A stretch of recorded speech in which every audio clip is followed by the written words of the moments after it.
আসসালামু আলাইকুম। আবারও একটি কথা বলতে হয়, আবার না বললে নাই। কত সুন্দর মাঠ, কত সুন্দর বাড়ি, শিক্ষা প্রতিষ্ঠান, শুধু উন্নয়নের সবাই এখানে। এই জায়গাটিতে উন্নয়নের জোয়ার একটু বেশি হওয়ার কারণে উন্নয়নের পরিবর্তে পানির জোয়ার বইছে।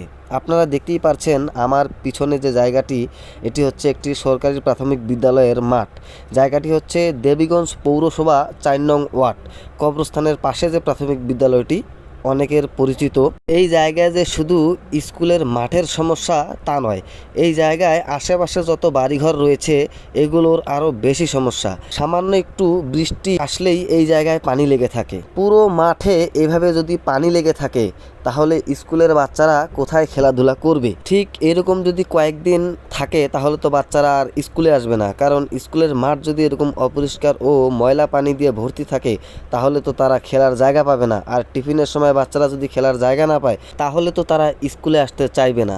আর বাচ্চারা যদি নিয়মিত ক্লাসে কিংবা স্কুলে না আসে তাহলে স্কুলের যে সরকারিভাবে ডিম, রুটি, পাউরুটি দেওয়া হয় এগুলো কে খাবে? এইখানে আবার অনেকেই বলবে আমি সাংবাদিক হয়ে গেছি, কিন্তু না ভাই, আমি আগেও সাংবাদিক ছিলাম না, এখনও সাংবাদিক নই। আমার ভিডিওটি করার উদ্দেশ্য হচ্ছে আমরা যে পৌরসভায় থাকি, পৌরসভার কি সুযোগ সুবিধা আমরা পাই কিংবা এখন আমরা পাচ্ছি সেটাই আমার মাথায় বুঝে আসে না। অবশ্য এই ভিডিওটা দেখে আপনি আপনার এমবি খরচ করে টাকা নষ্ট করবেন আর আমি ডলার ইনকাম করব। সর্বশেষ দেখেন এই যে রাস্তার বেহাল দুর্দশা, মানুষ যাতায়াত করছে কিভাবে। আজকের ভিডিওটি এই পর্যন্তই। আল্লাহ হাফেজ।